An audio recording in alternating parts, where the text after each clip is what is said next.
नमस्कार, मी पंजाब डक्कर आणि त्याच्यानंतर 6 जुलै 7 आणि 8च्या दरम्यान एकदा पावसाचं वातावरण राहणार आहे। पण सगळ्यात वरून राज्याची कृपा फक्त विदर्भावर जास्त, म्हणजे विदर्भात 6-11 जिल्ह्यामध्ये मात्र तिकडल्या भागामध्ये चांगला पाऊस पडणार आहे। म्हणजे हे सांगायचं झालं तर आणि आपल्या मराठवाड्यामध्ये काय होणार की दररोज वेगवेगळ्या भागात दररोज भाग बदलत पडणार आहे।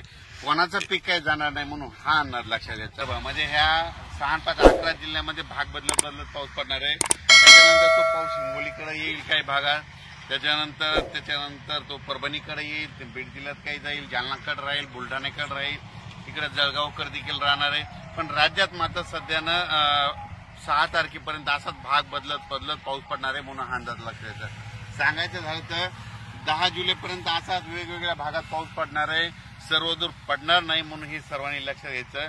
जिकडे पडला तिकडेच पाऊस पडणार आहे, ज्यांना सोडून दिला त्यांना सोडून देणार आहे।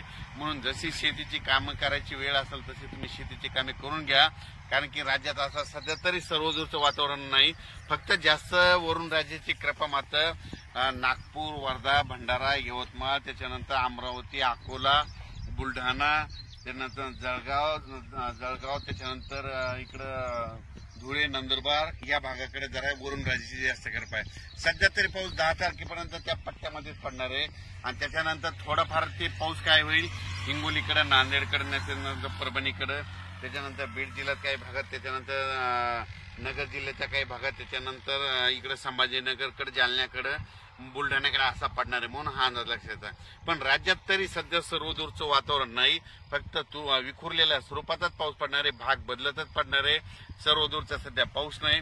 म्हणून योगायोगाने जशी शेतीची कामे करायची असेल तर तुम्ही शेती